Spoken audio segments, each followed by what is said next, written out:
Hello guys, good morning. की खबर? आशा करूँ সকলোৰে ভালে আছে। মোৰ বৰ্তমান ভাল। মই মিতালী ব্লগছলৈ পুনৰবাৰ স্বাগতম জনাইছোঁ। আজি ব্লগটো আৰম্ভ কৰিব লৈছোঁ। একদম ব্লগটো শেষলৈ চাব আৰু একদম শেষত আপোনালোকে কমেণ্ট কৰিবলৈ নাপাহৰিব।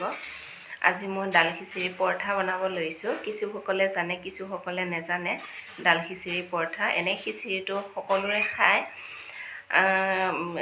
কিন্তু একে ধৰণে খাবলৈ মন নাযায়। আজি মই দাল খিচিৰি পৰঠা বনাব লৈছোঁ। আপোনালোকে চাব। ৰাতিপুৱা ব্ৰেকফাষ্টৰ দাল খিচিৰি পৰঠাটো চব্জি বা চাটনিৰ লগত খাই খুবেই ভাল লাগে। মই এতিয়া দাল খিচিৰি পৰঠা বনাব লৈছোঁ। আপোনালোকে চাব আৰু কমেণ্টত জনাবলৈ নাপাহৰিব মোৰ ভিডিঅ'টো চাই আপোনালোকে কেনে পালে। এইটো দাল খিচিৰি। এতিয়া মই দাল খিচিৰি পৰঠা বনাম। বহুতে পৰঠা বুলিও কয়, কিছুমানে পানী পিঠা বুলি কয়, এনেকৈ কয় কিছুমানে বহুতে। মই পৰঠা বুলিয়ে কৈছোঁ আপোনালোকক।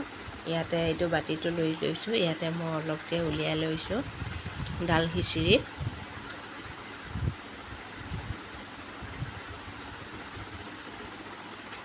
বহুতে জানে, বহুতে নাজানে এই দাল খিচিৰিটো। মই গৰম পানী ব্যৱহাৰ কৰিছোঁ। ইয়াত গৰম পানী অলপ বনাই লৈছোঁ। লৈ পেলাই মই দাল খিচিৰিখিনি বাকি দিছোঁ। কি কাৰণে মই গৰম পানী দিছোঁ, যিবিলাক চাউলৰ দানা আছে সেইবিলাক যাতে কোমলি যায়, সেইটো কাৰণে মই গৰম পানী ব্যৱহাৰ কৰিছোঁ। এতিয়া মই অলপ লৰাই দিম। লৰাই ধুনীয়াকৈ ঢাকনা এখন মাৰি অলপ সময়ৰ বাবে মই ঢাকি ৰখাম।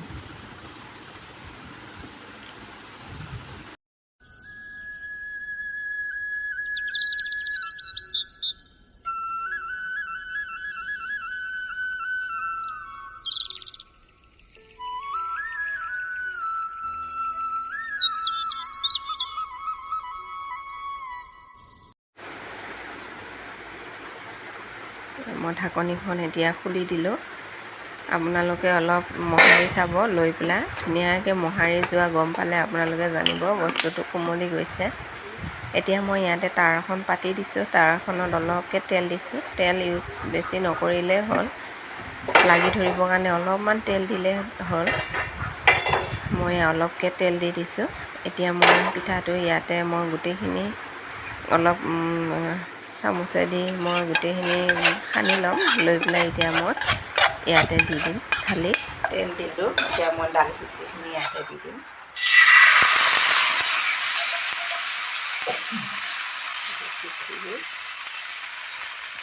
পৰঠা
দাল খিচিৰি পৰঠা ৰেডি হৈ গ'ল।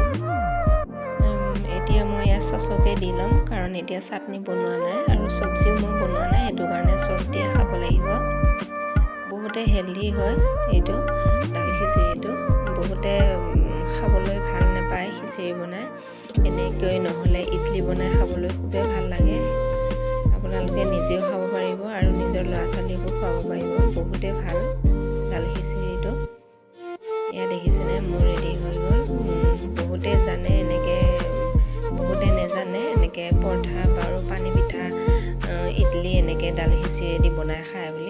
আজি এনেকৈ বনালোঁ আপোনালোকক দেখুৱাম বুলি। যোনবিলাকে নাজানে তেখেতসকলৰ উপকৃত হ'ব বুলি মই আশা ৰাখিলোঁ এই ভিডিঅ'টোৰ যোগেদি। তেতিয়াহ'লে আপোনালোকে ভিডিঅ'টো আগলৈকে চাই থাকিব।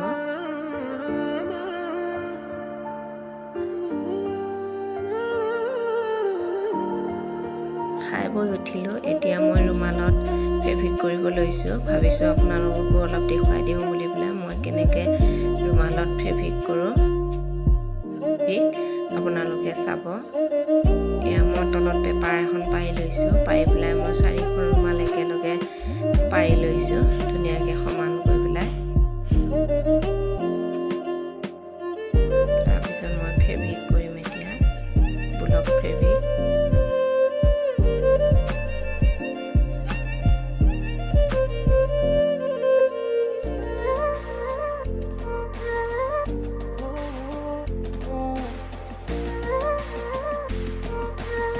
স্পন এটুকুৰা লৈ লৈছোঁ, তলত এখন কাগজ পাৰি লৈছোঁ। স্পন টুকুৰা খুবেই ভাল হ'ব লাগে।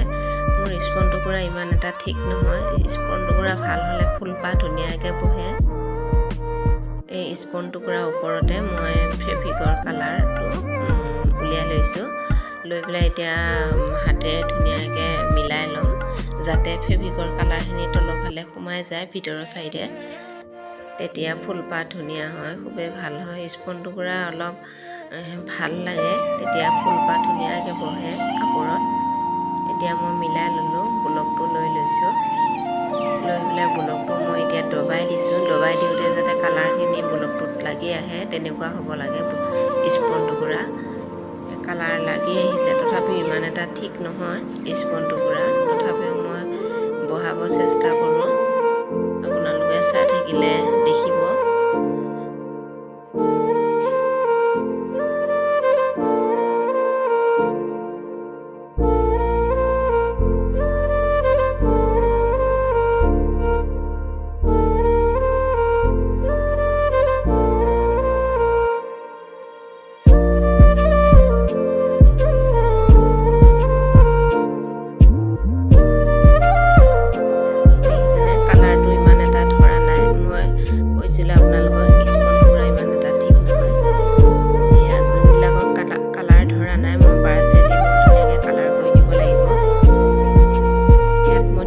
বহাম আৰু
মিলাই দিছোঁ, কাৰণ দেখিবলৈ বেয়া হ'ব। অত লাগিছে তত লগা নাই, সেইটো কাৰণে মই মিলাই দিছোঁ। এয়া হৈ গ'ল। মই শুকাবলৈ ইয়াতে মেলি দিছোঁ বিচনাখনৰ ওপৰত 4খন। এইখনত 3 পাহ কৰিছোঁ আৰু বাকীকেইখনত এপাহ কৰিছোঁ। আপোনালোকক শ্বৰ্ট ভিডিঅ' এটাত দিছিলোঁ মই কাপোৰ এযোৰ ফেব্ৰিক কৰা। আপোনালোকক সম্পূৰ্ণ ভিডিঅ'টো দেখুৱাম কাপোৰযোৰ সম্পূৰ্ণ হ'লে। এতিয়া মই ৰুমাল কেইখন 4খন হৈ গ'ল আৰু আছে আৰু 5খন আছে ৰুমাল। এই